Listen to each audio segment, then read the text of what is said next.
Muy bien, entonces, ¿qué es lo que nos va a decir Vygotsky acerca de nuestros procesos psicológicos superiores? Los procesos psicológicos superiores para Vygotsky van a ser estos procesos psicológicos que son específicamente humanos, propios de nuestra especie, es decir, de lo que es nuestra evolución social, histórica y cultural a lo largo de lo que es la ontogénesis, ¿sí? la historia de la evolución de la especie, pero también expresada en nuestras propias vidas, en nuestra evolución vital como humanos y humanas. Entonces, de este modo Vygotsky, al plantear que existen unos procesos psicológicos que van a ser superiores, lo que va a establecer es un diálogo y una comparación entre lo que es la línea de desarrollo natural y lo que es la línea de desarrollo cultural. Entonces, la línea de desarrollo natural lo que va a marcar es nuestra evolución como animales, de la cual se desprenden los procesos psicológicos elementales, los cuales también están presentes en nuestras vidas. O sea, somos humanos, la especie humana es una especie animal también, pero es una especie animal especial, distinta a la de otros animales.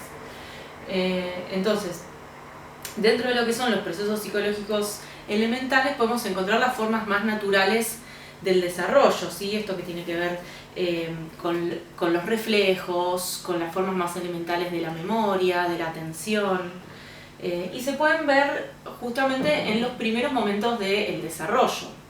Ahora bien, a medida que somos sociabilizados y formamos parte de una cultura compartida, es que podemos empezar a desarrollar procesos psicológicos superiores que se corresponden con una línea de desarrollo cultural, ¿sí? Esto es muy interesante porque aquí se marca una diferencia con la teoría piagetiana, en el punto en el cual Piaget encontraba una cierta continuidad entre aprendizaje y desarrollo, ¿sí? Si recordamos, Piaget marcaba distintos estadios en la construcción del aprendizaje que se corresponden con el desarrollo evolutivo humano, ¿sí? Por eso a determinada edad se conoce el mundo de tal manera y a determinada edad de tal otra en el estadio sensorio-motriz, en el operatorio y demás. Ahora, para Vygotsky, por el contrario, va a haber una ruptura, no una continuidad entre el desarrollo y el aprendizaje. ¿Por qué? Porque entre la línea de desarrollo natural y la línea de desarrollo cultural tiene que haber un proceso de mediación. ¿Y qué es este proceso de mediación? Justamente el encuentro de los humanos entre nosotros para enseñarnos lo que venimos construyendo en nuestra cultura, ¿no es cierto? Entonces, al ser parte de una sociedad, vamos a conformar procesos psicológicos superiores que se van a entrelazar con los elementales, ¿sí? Los procesos psicológicos elementales también son parte nuestra, pero de alguna forma los elementales se subordinan a los superiores por el hecho de pertenecer a una cultura humana. ¿Y esto qué significa? Que todas estas cuestiones que tienen que ver con los reflejos, con los primeros modos de atención y de memoria, ¿sí? Todo lo que podemos asociar con lo natural y lo animal en nosotros, ya al ser parte de una cultura, se va a adecuar a estas exigencias sociales y va a formar parte de un proceso psicológico superior. O sea que lo elemental va a quedar dentro de lo superior, podríamos decir. Entonces, los procesos psicológicos superiores se van a dividir, Vygotsky los va a dividir en procesos psicológicos superiores rudimentarios y procesos psicológicos superiores avanzados. Y aquí hay una diferencia importante e interesante para conocer,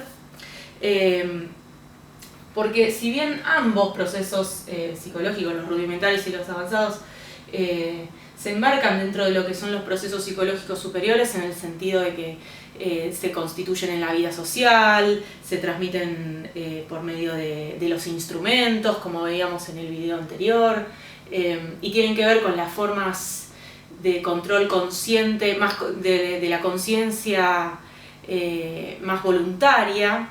Ambos tienen esa cualidad en común. Pero la diferencia fundamental es que los procesos psicológicos avanzados, a diferencia de los rudimentarios, necesitan de una enseñanza específica, de un instrumento de mediación específico.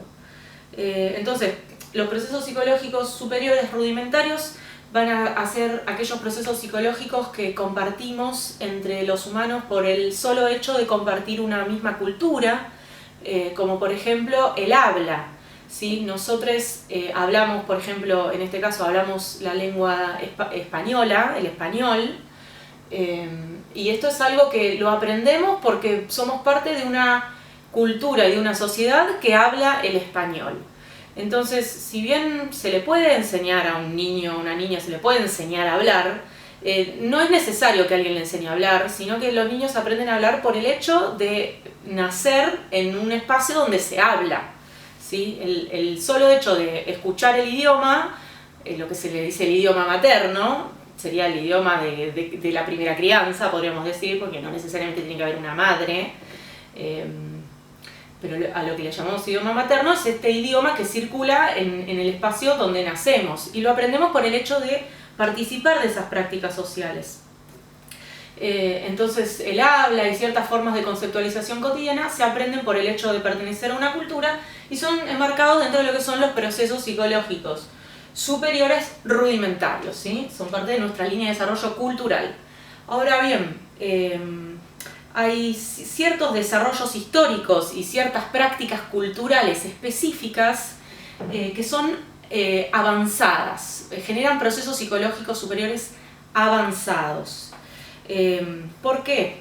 Porque requieren de una doble condición. No alcanza con que formemos parte de la cultura para aprender eso, sino que también tiene que haber una participación en ciertas prácticas que generen la enseñanza de estos aprendizajes específicos.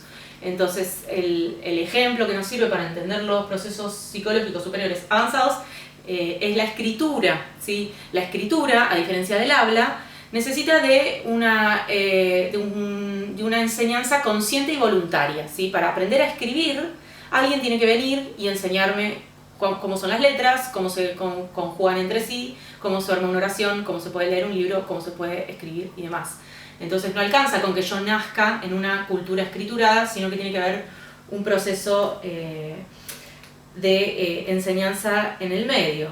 Entonces acá hay una doble condición. Para poder aprender estos procesos psicológicos superiores avanzados, tengo que participar de una cultura que haya desarrollado ese conocimiento, ¿sí? Si yo nazco en una cultura donde no se haya desarrollado una cultura escrita, o sea, que una cultura que no haya desarrollado una escritura, probablemente necesite participar de otras prácticas culturales de otras culturas para poder aprender a escribir, ¿sí? ¿Qué es lo que nos pasa? Por ejemplo, cuando aprendemos un idioma extranjero, tenemos que participar de otras prácticas culturales, no son las del espacio donde nacemos.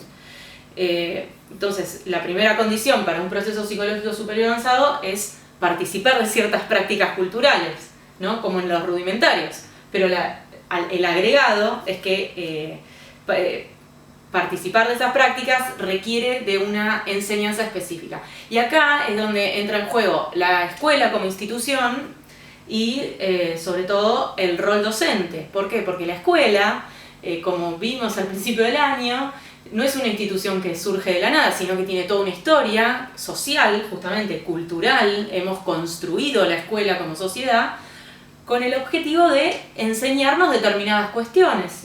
Entonces tenemos que participar de una cultura, de una sociedad que haya generado esta institución, donde hay una práctica social específica, que es la práctica social de la enseñanza, para poder aprender ciertas cuestiones que van a formar parte de nuestros procesos psicológicos superiores avanzados.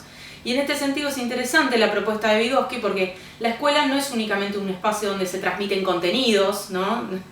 La escuela no es un espacio como un dealer de, bueno, aprendete esto, aprendete esto otro, sino que en ese acto de aprender esto y aprender esto otro se está constituyendo el psiquismo, ¿sí? Acá es donde entra la psicología de la educación, y es esta psicología específicamente humana superior y avanzada, ¿sí? El hecho que nos digamos mutuamente, vení que te voy a enseñar esto, hace que se nos desarrolle el psiquismo de una manera especial para nuestra especie, que es la que nos permite seguir construyendo cultura, ¿sí? Seguir construyendo contenidos psicológicos superiores avanzados.